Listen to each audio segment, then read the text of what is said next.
Uniformly accelerating motion. Oh, so soothing. Okay, so acceleration is one of those cool things in physics that we can physically experience and do on a regular basis. Easiest example is, say you're stopped in your car at an intersection. You wait your turn, you then proceed forward through the intersection. By going from rest and moving forward, you are accelerating. Now, let's look at another example then. Okay, so say you're walking down the street, Joe Cool, keeping it easy, keeping a steady pace, and then you realize that you're being followed by a zombie. And he's a hungry looking zombie, right? He's scary. And so you quickly turn the corner and you're like Googling the closest Costco because you know that's where you're gonna survive, right? Yeah. Now, in just turning the corner, you're accelerating. Cool, right? Okay, so I'll go over that right now. Okay, so acceleration is the change in velocity over a time interval, right? So delta v over delta t. Now, we know that velocity is a vector quantity, so it has both a magnitude and a direction, right? Because you remember what vector quantities are, right? Right. Okay, so magnitude and direction. So we generally think, well, our speed is changing, so the magnitude of our velocity is changing. It's going from 0 to 5 or something like that, some arbitrary increase in our speed, and that's generally what we think of as accelerating. But there's actually, you have to take into account that that direction too. So if you are changing direction, you are accelerating as well. So by turning the corner, you may have kept your same speed, but by changing your direction, your velocity is still changing over some time interval. So you are in fact accelerating. Woo!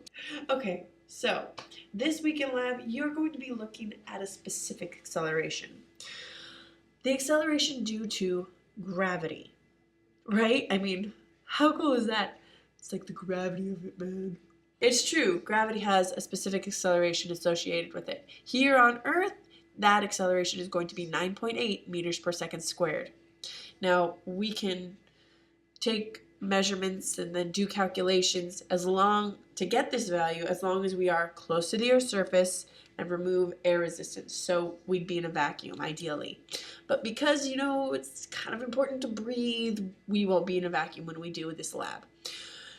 So instead, we're going to take pretty basic measurements and see how air resistance and other things affect our calculation for the acceleration due to gravity. Okay, so you're going to be using two different experimental setups for this lab. The first one is going to be a golf ball, a meter stick, and a stopwatch. That's it. So, with the help of those awesome tools and this fantastic equation of kinematics, you will be able to solve for the acceleration due to gravity for the ball, the golf ball that you will drop. So let me explain this equation real fast. So delta x is the distance from the floor, so like the height that you're going to drop it from. V naught is going to be 0 because you're dropping it from rest. You're not like slamming it onto the ground, you're just dropping it. T will be the average time you will be able to get. So you're going to drop the ball a number of times and get a number of different values for T. Then you're going to get the average for T and plug it in for T. Okay? Now you're probably wondering, dude, what's A? We're trying to solve for acceleration. Why is it in the equation? Because you're going to solve for acceleration. A is the acceleration due to gravity. So you're going to solve for A. Solving for A. Yay, solving for A. So your second experimental setup will allow you to get some better precision in your measurements. You're going to have an air track, a motion sensor, a cart that you're going to put on the air track and slide down, an air source to make wonderful sounds, and you will also be using the computer software of Science Workshop. Okay? So you're going to use all these things and it's going to be like awesome. So basically with this second setup, you'll be able to get better precision in your measurement for gravity, acceleration due to gravity.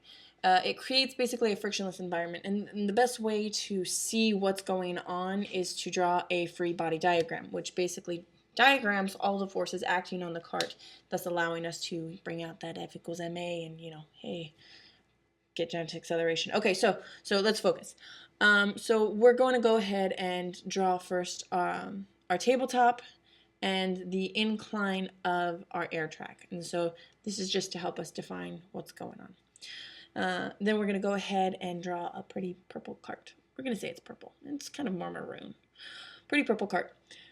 And then we're going to label things because we're nice.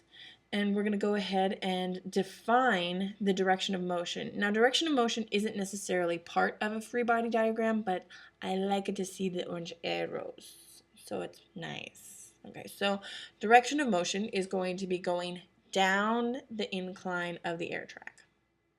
Yep. Theta will be the angle that our track is raised. And basically, let's define forces now. So that pretty pink arrow right there is going to be the normal force, which is perpendicular to the angle of motion, perpendicular to the direction of motion. This next force that I'm defining is going to be the weight of the cart. Now, we know that weight is a force because weight is defined by mass of an object times the acceleration due to gravity. Come on. Acceleration due to gravity. So in symbols, it is W equals mg. Now, the best way to get that g, that acceleration due to motion, which is what we are trying to calculate, is to break weight down into its components. And so we're going to go ahead and define its Wx and Wy components, and that angle right there, that's between the Wy and the weight of the force, is going to be equal to the angle of incline. Now, defining our coordinate system, this is basically going to make our world a happy place.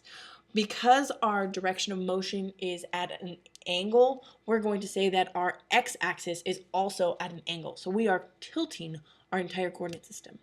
So in this situation, our normal force is going to cancel out our Wy. We do not have to calculate the Wy. Woohoo! Yeah. So only we have to calculate is Wx, the x component of our weight. So when we decide to write something, we look at the sum of the forces in the x direction, which would essentially be our Wx component of, our x component of the weight. And so we know that F equals ma, Wx equals max, ax being the acceleration in the x direction. So looking at geometry of our system, we can also say that mg, or weight, sine theta, is equal to Wx. Geometry, yay, wonderfulness.